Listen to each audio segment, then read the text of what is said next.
Maryanyň häkimetleri beýleki dinlere we dini hereketlere uýanlaryň sanynyň köpelmeginiň öňüni almak çäresine başlady. Tebetde dindarlar we yerli meçhitleriň wekilleri bilen düşündürüş ýygnaklary geçirilýär. Bu ýagdaý barada Azatlyk radiosynyň mardaky habarçylary we çeşmeleri maglumat berýär. Musulman ruhanlary ilaty İslam dinini ileri tutmagy we beýleki dinleri saýlamazlygy nädip inandyrmalydygyny öwredýän ýygnaklara gatnaşdyrylýarlar.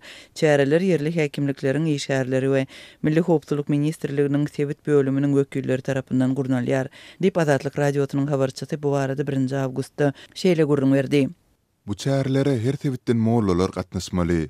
Marwelaýat Milli Howpsuzlyk Ministrliginiň işgärleri we häkimlik wekilleri etraplaryň häkimliklerine imamlary, azançylary we jemgyýetde tanalýan dinçileri ýygnaýarlar. Olaryň atlaryny tanyp we ýazýarlar, suraty düşürýärler we soňra howpsuzlyk işgärleri olar bilen duşuklary geçirýärler. Dip Azatlyň habarçysy aýdýar.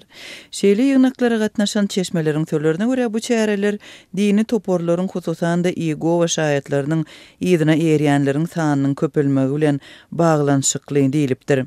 Ýurtda beýleki dinlere uýanlaryň esasanam ego we şaýatlarynyň gaty köpdigini aýtdylar. Soňra hristiýanlar hakda gurrun etdiler. Olar şeýle dowam etse musulmanlaryň galmajakdygyny aýtdylar.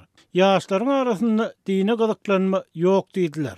Dip adynyň agdalmazlygy şerti bilen gurrundeş bolan gatnaşyjy aýtdy. Onuň söýlerine görä ýygnaklarda ruhanlara haýal gyzlaryň dar eşikleri giýmekden saklanmalydygyny, kosmetika serişdelerini ulanmazlygyny wagyz etmelidigi, ýaşlary bolsa gyzga balak giýmezligi we paýhasly bolmagy ündümelidigi aýdylypdyr.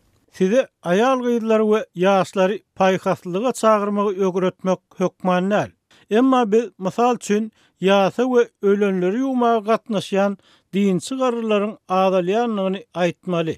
Ýaşlar bilen duşuklarda olary şeýle çärelere gatnaşmagy ünlemek üçin utandyrmalydylar. Dip Azatlyň söhbetde şaýtdy. Duşuklara gatnaşan beýleki adamlaryň söýlerine görä şeýle-de ýygnaklarda musulman ruhanylaryndan huşgär bolmak, beýleki dinlere uýanlar hakda ýoşlyk bilen maglumat ýygnamak we Milli Howpsuzlyk Ministrligine tapşyrmak şeýle-de adaşanlary ýygyna gaýtarmak üçin olary ata-babalaryň dinine uýmagy inandyrmak talap edilipdir. Azatlyň habarçysynyň maglumatlaryna görä, häkimlikleriň wekilleri imamlardan we meçhit wekillerinden mümkin boldugyça köp ýaşlary türkmen däp tesurlaryna we musulman düzgünlerine çekmek üçin öz täsirinden peýdalanmagy talap edipdir. Bize indi wagzlarymyzda adamlary mukaddes ýerlere ýygy-ýygydan baryp görmäge, ziyaratdan spa gözlemäge, namaz okumagy we agz beklemäge, ýygy-ýygydan sadaka bermäge çagyrmalydygymyzy, şeýle hem adamlary munuň üçin hiç kimin ýyzarlanmajakdygyny düşündirmelidigimiz aýdyldy. Dip marada howpsuzlyk gulluklarının wekilleriniň imamlar bilen geçiren ýygnagyna gatnaşanlaryň biri gurrun berdi. Soňky ýyllarda ýurdun häkimetleri dinçileri edýän basyşyny güýçlendirdi. Musulmanlar namaz okumak we dini edebiýaty saklamak, spirtli içkilerden ýüz öwürmek we sakkal östürmekden el çekmek üçin ýygyderli ýyzarlandylar. Türkmenistanda din azatlygy kanun taýdan kepillendirilýär. Bu aralykda Türkmenistan ýyllar boýy dünýäde din azatlygyny iň gödek bozýanlaryň arasynda galýar. Halkara guramalary Türkmenistanda dini jemgyýetlere we beýleki dinleriň wekillerini berk basyş edilýänligini habar berýärler we ýurdun hökümetini islamy öz syýasy maksatlary üçin ulanmakdan el çekmäge çagyrýarlar. Türkmenistanda daşardan itirilýän temäki önümleri üçin gosmaçy talgytlaryň mukdarynyň artyrylmagynyň ýygy bilen ýurdun bazarlarynda onsuz hem degislilikde has gymmada satylýan çilimleriň bahalary galdy. Türkmenistanyň talgytlar hakynda ýurdun bitewi kanunyna gosmaçy we üýtgetmeler girizmek hakynda kanunyna laýyklykda geçen aýyň aýagynda ýurda getirilen temäki önümleri üçin gosmaçy tölegler üýtgedildi. Täze düzgüne görä ozal temäki önümlerinden gümrük bahasynyň 74 götürme gosmaçy töleg hökmünde alynan bolsa, indi şol mukdar 93 götürme çykaryldy. Şeýlelikde mundan beýlek bir gutu temäki önümi üçin 3 dälde $4 möçberinde gosmaçy töleg alynar. Şeýle-de senagat taýdan öndürilen beýleki temäki we temäkiniň senagat çalsyrjylarynyň 1 kilogramy üçin ozal alynan $15,6 derek indi $19,5 gosmaçy töleg hökmünde alynar.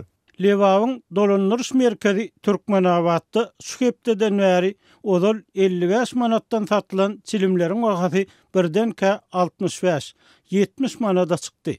Bu köpler üçin garaşylmadyk ýagdaý boldy adamlarda nägilelik döretdi. Häkimetler ýurdy çilimden azat etjek diýip diňe gadagançylyk girýärler we çilimi taşlap bilmeýänlere başga hili alternatiwa hödürlemeýärler. Deyip 2 Awgustda atlandyrylmasylygyny soran yerli ýaşaýjylaryň biri gurrun berdi.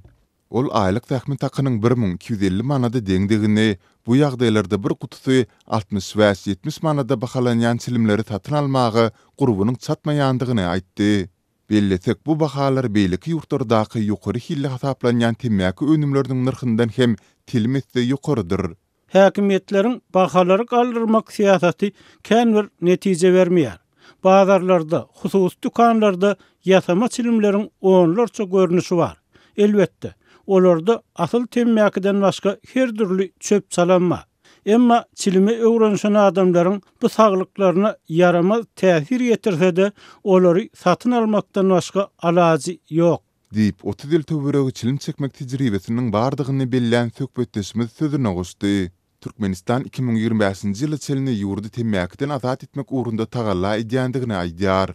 Azatlyk bilen gurundaş bolan türkmenistanlylar häkimetleriň bu tagallalarynyň çäginde diňe çilimkeşlere jerime ýazmak, şeýle-de satylýan çilimleriň möçberini azaltmak we bahalaryny ýokurlandyrmak boýunça iş alyp barýandyklaryny, emma raýatlaryň bu indikden el çekmegine kömek bermek boýunça medisina we düşündürüş işlerini ýetirlik geçirmeýändiklaryny, ýurtdaky maslahat beriji merkezleriň hem talaba laýyk işlemeýändigini aýdýarlar. Türkmenbaşyda yerli belgesi bolmadyk awtologlar saklanýar we başga vilayetlerden gelen däkmet migrantlaryny tutmak üçin reýtler geçirilýär.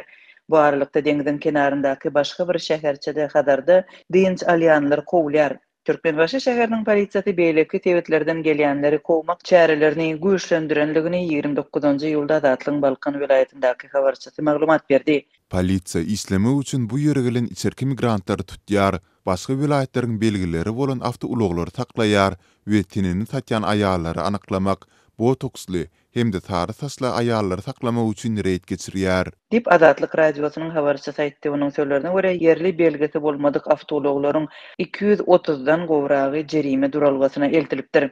Bu aralykda kenar ýakasynda ýerleşýän beýleki owa şäherlerinde hem reýtler geçirilýär, hususan da Hadarda dynç alýan adamlar kowulýar. Beýleki vilayetlerden gelen käbir adamlar Hadarda dynç alýarlar. Sebäbi bu ýer awzadaky ýaly gymmat däl. Maradan Hadara çeline adam başyna 500-600 manat taksy bilen gidip bolýar. Sanjym şahadatnamysy bolmasa-da Hadara 100 manat berip girip bolýar. Dip Azatlyň habarçysy aýdýar. Hadar deňiziniň kenaryndaky oturumly ýerlerde dören bu ýagdaý tomus mövsüminiň orta arasynda ýüze çykdy. Balkan vilayetiniň häkimetleri bolup geçýän wakalar barada resmi düşündürüş bermeýärler. Yerli çeşmeler bolsa häzirki reýtleriň ýurt baş tutanynyň we hökümet agdalarynyň tomus dynç alyşyny adatdaky ýaly awgust aýynda Hadaryň kenarynda geçirmegine görülýän taýýarlyklar bilen baglanşyklydygyny aýdýarlar. Awada 1-nji awgustdan ýapyk bolar. Sebäbi bu ýere ýokary derejeler etmeýärler we olaryň maskala agdalary geler. Dip eferde adynyň agdalmazlygyny soran çeşmeleriň ýene biri gurrun berdi. Polisiýanyň reýtleri yerli ýylaty dynç alyş mövsüminde ýaşaýyş saýlaryny kirä bermek, söwda etmek we hususy ulaglar bilen gazanç etmek mümkinçiliginden mahrum edip olara yaramaz täsir ýetirdi. Däkmet migrantlary hem girdejilerini ýetirýärler. Bu ýere başga vilayetlerden gelip gazanç edýän däkmet migrantlary hem girdejilerini ýetirýärler. Şeýle ýerde tebetde satanam dynç alyş mövsüminde ýyzygderli ýüze çykýar. Iýul aýynyň başynda Azatlyň habarçylary yktybarly çeşmelere salgylanyp prezident Serdar Berdimuhamedowyň ýakyn garyndaşlarynyň dynç almak üçin Awada milli tähatçylyk zowlagyna barandyklaryny habar berdiler. Şonda prezidentiň garyndaşlarynyň gelmegi Türkmenbaşy şäheriniň ýaşaýjylary üçin dürli oňoýsuzlyklary döredipdi. Şäheriň käbir köçeleri, bazarlary we sowda merkezleri günde birnäçe gezek ýapylypdy. Awada da dynç alýan beýleki vilayet ýaşaýjylary öz öýlerine gitmek üçin howa we demir ýol biletlerini satyn almakda kynçylyk çekipdi. Şol bir wagtyň özünde de Balkan vilayetiniň deňiz kenarlarynda ýylata suwa düşmegiň gadagan edilenligi hem habar berilipdi. Habarçylaryň we çeşmeleriň aýtmagyna görä iýul aýynyň başlarynda Awada tähatçylyk zowlagyndaky kenarlardan başga ýerlerde deňizde ýüzmek gadagan edilipdi. Şol suwa düşmek gadaganlygy hatda Türkmenistan üçin hem aşy yssyk hasaplanýan howa şertlerine gawat geldi.